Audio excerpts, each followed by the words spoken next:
Hey guys,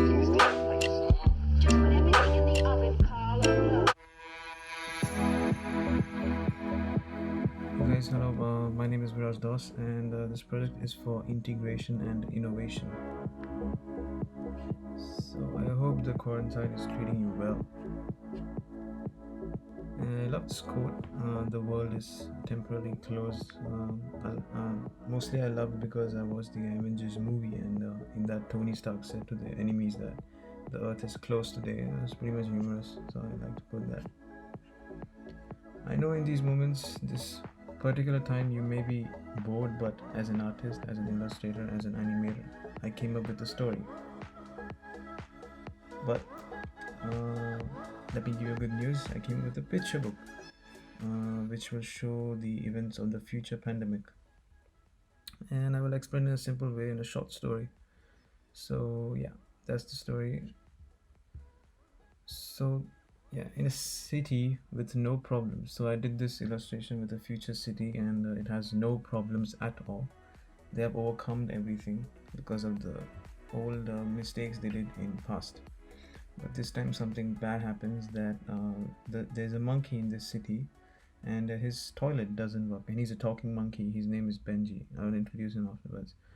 So he's Benji, and he has a bathroom problem where he cannot flush his own feces, which will clog the whole entire drainage system, and it will give birth to a new dangerous disease which he doesn't want it. So he decides to go in his secret lab, which is in the basement of his house. Yeah, pretty science fiction. So while going there, he builds up a robot, which is Robo X, and he also goes makes a time travel back to his great great grandfather, who's from 2020, and he's from 3000, the year 3000. He's from the year 3000, and his grandfather is from year 2020.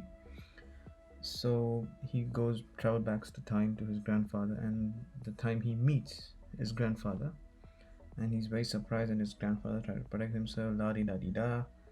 And the most basic thing is that he's pretty chilled out, and he wants to help his grandfather and wants to save the future. But yeah, so yeah, he designs this toilet seat so that this toilet converts your human feces into energy. The story, you can also relate it to a movie called oh no, I can't remember the movie. Oh shit, something Wonderland, yeah, something like that. I don't know. Yeah, that's good. So that's the end. That's the end, and but not the actual end of the story.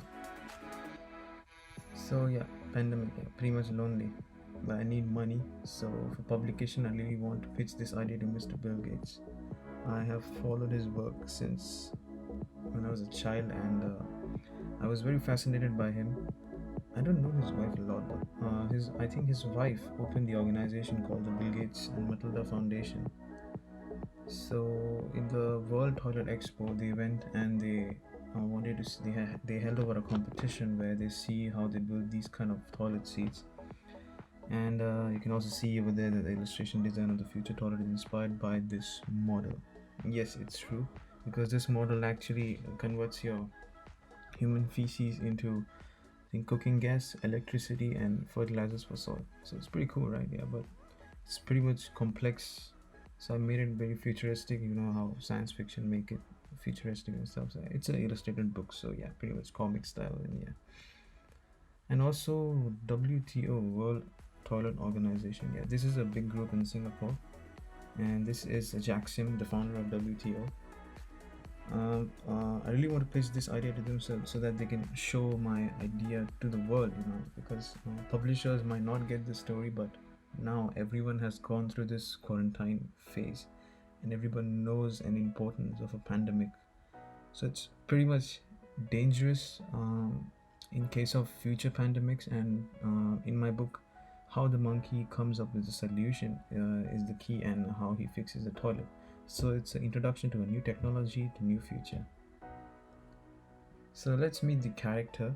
The first character is, of course, the Benji, the star of the show. So yeah, this is Benji, He's a great great grandson, a talking monkey. He's from year 3000. Yeah. And this is Benjamin, his grandfather. So this is Benjamin, his great great grandfather. He's from year 2020, this year. This is Robot X. Robot X was actually made to do, advanced battle stuff, combat stuff. Just like Robot X is actually inspired from Big Hero 6, and then he's inspired from the Spider-Verse theme also, and he's inspired from Mickey Mouse. So I combined these three elements, and this is what I came with. So yeah, this is Robo X. Over here you can see a bit of his body, but yeah, this much. This is Robo X. It's kind of cute, technological and fighting spirit. He has that attraction, and it's pretty much, yeah, I captured it. My art style inspired by these artists who work in gaming industry, Sony, Pixar and many more. And also special thanks to Domestika, really a great help. Like, thank you so much.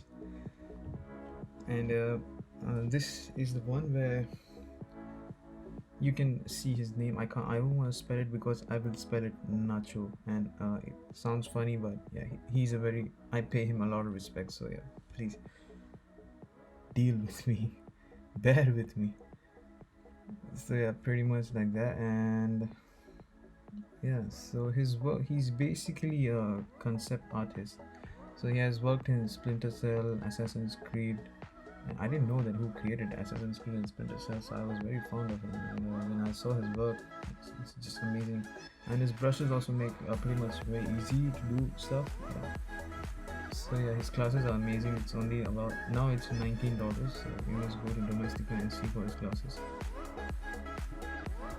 And Joel is also amazing designer and illustrator. He does a lot of Disney style. Disney style is very hard to do. I mean, I did it personally, but it's hard to do. This guy is a master. He has worked a lot with that, and it's pretty much his brushes also are very great. His class is also very great. He teaches about lights and stuff. How to put character light on them and how light works around the character and stuff. So I followed his techniques, and pretty much I came with the outcome where you can see this, and this. This is from his outcome, and the concept art brushes. Yeah. And also the art style. This art style inspires me from Spider-Verse, because I wanted to do it, but I couldn't. But I came a bit close to it, this much close, a bit close to it, So I got, yeah, you guys must have seen a bit in that, of course. And this industry had many artists working under this kind of style, and it's very hard to do this kind of style actually. So so I have chosen two artists from this industry who worked under this. This is Alberto Miguel. This is his style, kind of a style, and I'm pretty sure he was in Love Death Robot also, and he won an Emmy for that. So that's a great achievement. Plus his style is also amazing. I love this style. And mostly they got inspired by also Gibet. Gibet is also amazing. He has done mostly environmental in this movie, and he does mostly matte paint. He's a matte painter, and this kind of style is also amazing because you can get it from Google Maps. If you go to 3D Google and just take this kind of shot and then paint over it, you got it. Actually, he shared that. So yeah, these were my inspirations, and coming to an end of this presentation, I have one last trick in my pocket, which is the money shot, the poster. I know it's not a big deal, but I kind of made this poster semi-realism and cartoonistic. So yeah, this is the poster. So there's Benjamin, Benji, and Robotics. So, and the title of my book is as the call, so is the echo. So yeah, pretty much it. So yeah, thank you so much for watching this, and take care.